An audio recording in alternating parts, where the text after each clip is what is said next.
Greetings and welcome to the Astronomy Picture of the Day podcast. Today's picture is titled A Gravity Map of Earth. So, what do we see here? Well, here we see actually a video clip that runs about 30 seconds, and what it shows is a gravity map of Earth.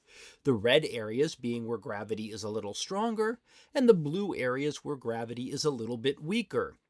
So we tend to think of gravity as being uniform over the surface of Earth, but in all it is not. Now as we play the video, and let's let it repeat here so we can see it, and we will see that there are various different areas that are marked in red or blue. Now again, the red areas, gravity is a little bit stronger. Blue areas, a little bit weaker. So in areas where it's a little stronger, you would feel a little heavier.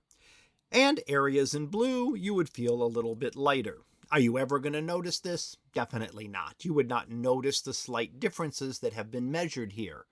And you can kind of see that they map to some different geological features, but not completely.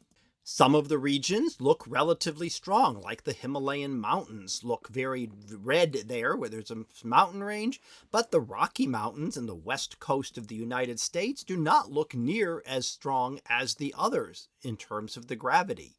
Now, the reason for this is that it is not really based on the surface features, but really we believe it may have things to do with things going down deep underground, not in the crust of the Earth, but in the next layer down, which is known as the mantle. So perhaps it has more to do with what the Earth looked like in the distant past than just what it looks like today.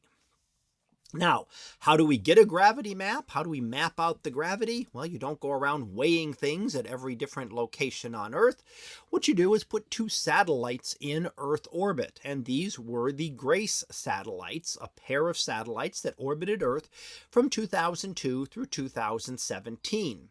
Now, they mapped the Earth's gravity and did that by looking for very small changes in the distances between the two satellites.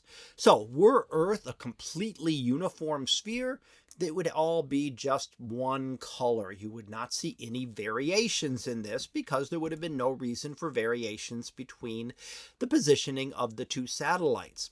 But because Earth is not a completely uniform sphere, we do see these, and we can see some areas, again, where it's a little bit stronger gravity, and others where it is significantly weaker. And that's what the GRACE satellites mapped out over a decade and a half of making these very fine measurements. And it's very little differences between them. It had to be measured extremely high precision to really be able to get this kind of information.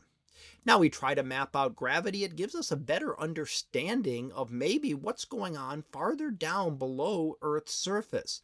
Certainly we can study Earth's surface pretty well, but what's going on below has to be studied by indirect methods. We can't just go look down into the Earth's mantle or core to see what's happening there. We use indirect methods such as gravity mapping that we see here to do things like that. So that was our picture of the day, titled A Gravity Map of Earth.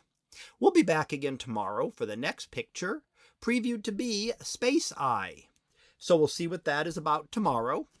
And until then, have a great day, everyone, and I will see you in class.